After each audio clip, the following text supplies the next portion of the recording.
Look. Pretty, isn't it? Perfectly balanced. This whole thing should be.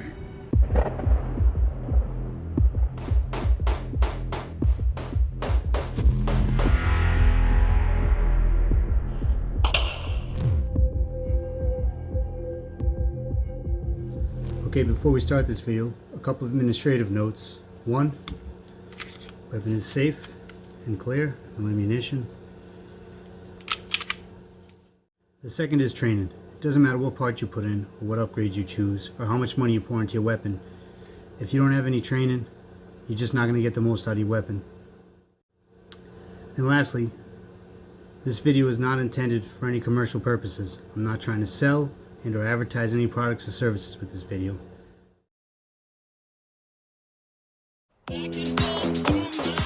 Now the purpose of this video is for me to show off my build. The performance on this gun is more than I could have expected. I'm all over the YouTubes and the Grams, and I listen to a lot of like different gunsmiths. Adam from Atlas Gunworks. There's a lot of SIG guys out there. On Facebook there's the SIG guy.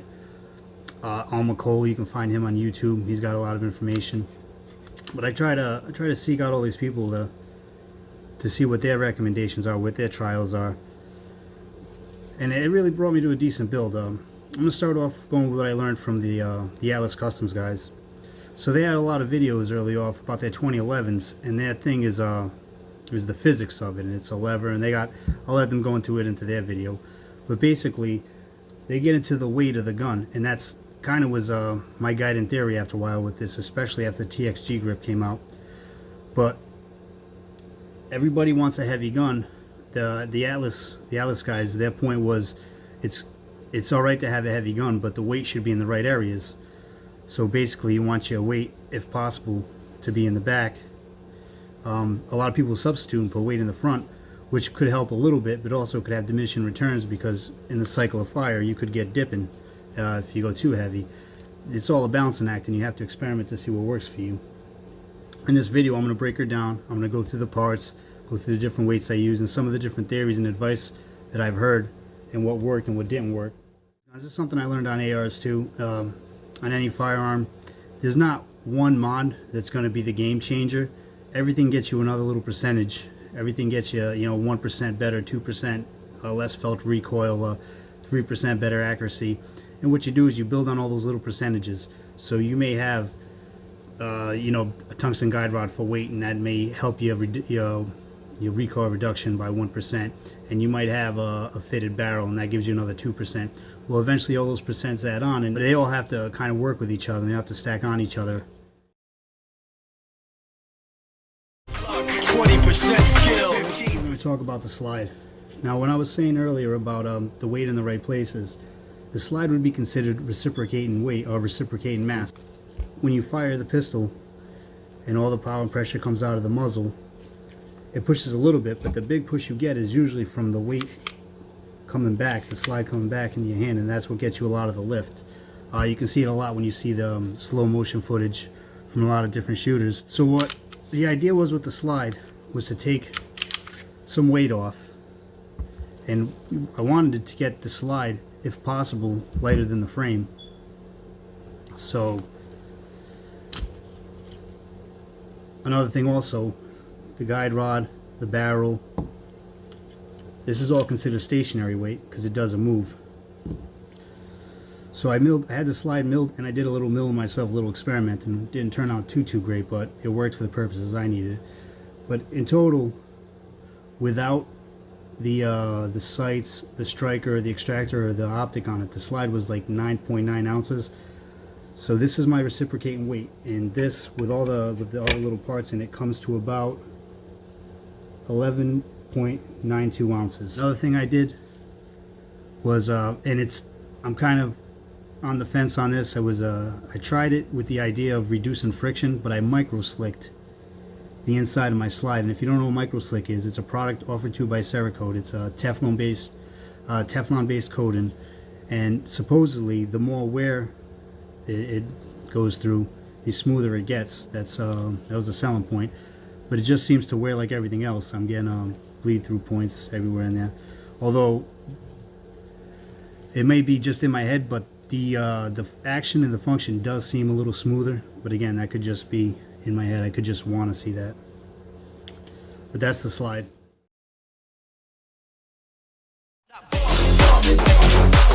So went with the Romeo just because that was the package. I am very interested in the Hollow Sun, and we'll be trying the Hollow Sun in the future. But right now, the Romeo, I want to say it hasn't let me down, but it did a little bit. I had a little problem a couple weeks ago with the zero drifting. I sent it to Sig. They sent it back as a brand new Romeo, but that happened after, I want to say, a year of use, maybe a year and a half, and that's weekly. I shoot at least 200 rounds a week on top of whatever different classes I go to in the competition once a month. So it's decent usage, but it did lose zero on me.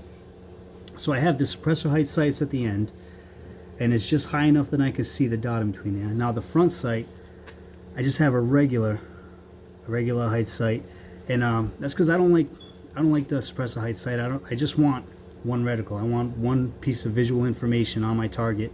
I don't want to kind of have to measure it. Now if I start going long range, I start going past 20, 25, 30 yards with it, then I'll use the rears as a reference with the dots. So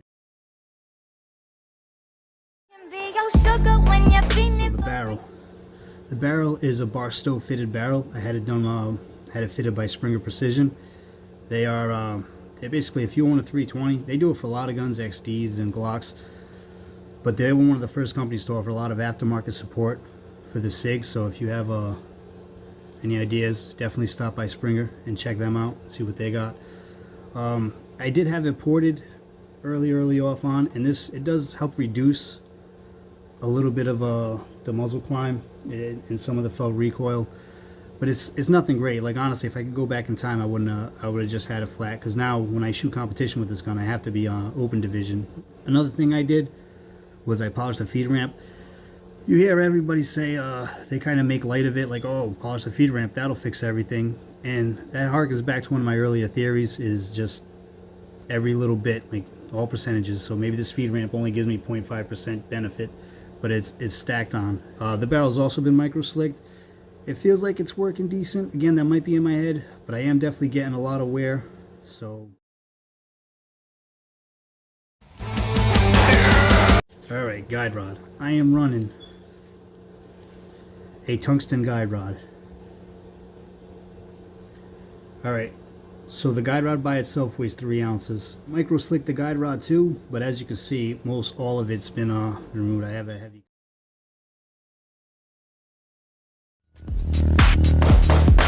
Alright, this goes to a topic I'm excited about here. Your recoil spring. Now, I listened to a lot of Joe Chambers, and if you don't know who he is, I first learned about him on the Lock and Load podcast.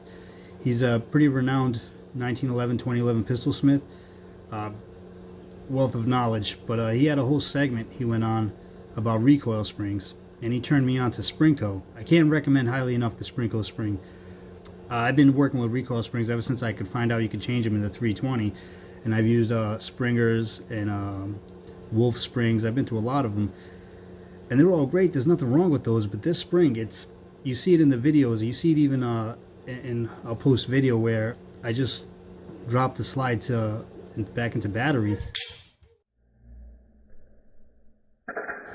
and it's just, I don't feel a lot of extraneous movement. I don't feel a lot of vibration. Like I've been shooting for a while now, and you know, every time you like hit the slide release, you kind of get that bounce or that dip. There's none of that. These springs, like I said, I can't recommend them more highly. So they're only about $10. They're not much more than the other springs. So if you are running an aftermarket 1911 guide rod and an aftermarket spring in your 320, you're doing yourself a disservice if you don't just spend the $10 and try a Springco spring. I guarantee you, after you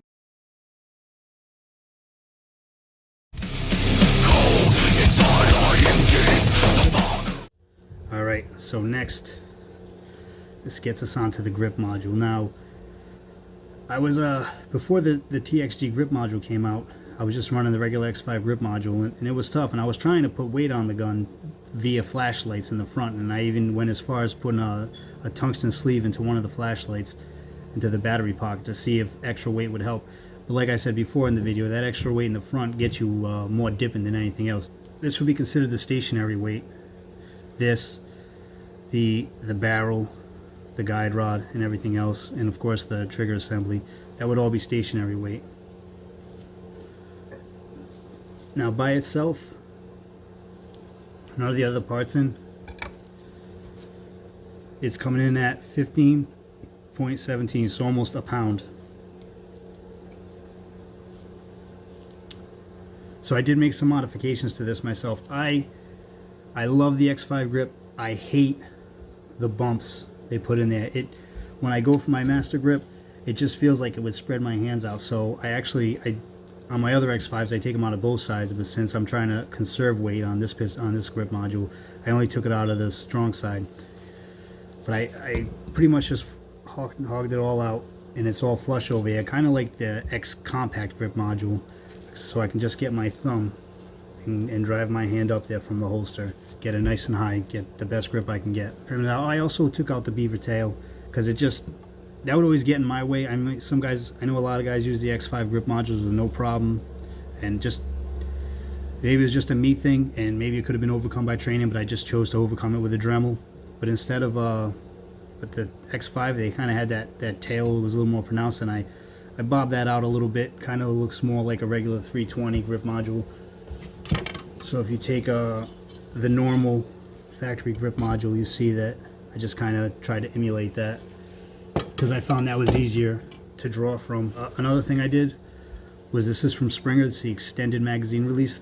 This, I mean, everything's ergonomic, and I can't say you would have no problems with it and everyone would have the same experience, but I've had no issues with this. Ergonomically, the way it works with my hands, I don't even notice it's there. When I put my grip on, it doesn't really get in my way. I've never accidentally hit it. I've been using it for a couple months now. I haven't, like, a super extended period of time, but I do try fire a lot, and I haven't had any issues with accidentally hitting the magazine release. Another thing I did was silicone carbide. I'm a big fan of silicone carbide. I feel it's probably the way you can get the best texture, the most friction for your grip on there. I mean,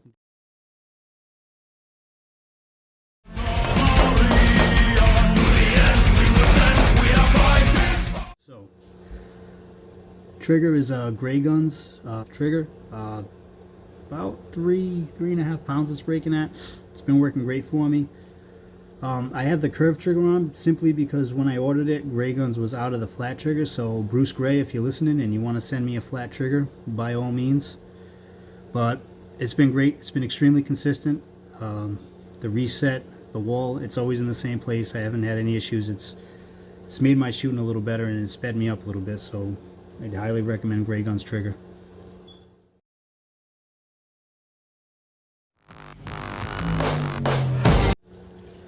I'm just going to measure real quick, since I've been talking about it this whole time, the stationary weight versus the reciprocating mass. So stationary weight is going to be all these parts.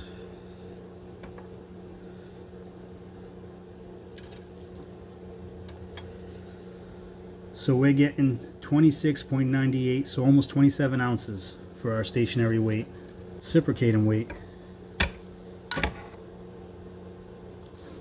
11.92. So you see, the stationary weight is a lot more than the reciprocating weight, and that, I believe, that translates into the shooting. And out of all the different builds and parts I tried, this configuration right here has yielded me the best returns. I definitely have a smoother, so I don't want to say it like that. This gun returns to zero. I mean, you're not, everyone says they want a smooth or a flat gun, and turns out that's all a misnomer. The big thing is you want your gun to return to zero. What that means is, in the recoil process, when your sight comes up, you want to come down back where it started, and that's what they mean by returning to zero. And that's partly a function of grip. If you have a shitty grip, it's not going to do that. It doesn't matter how good the gun is.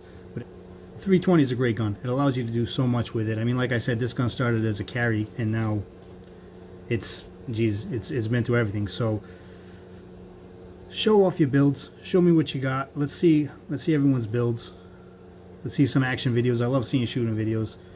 So let's put it out there. So if you made it to the end of this video, I want to thank you for putting up with my atrocious New England accent.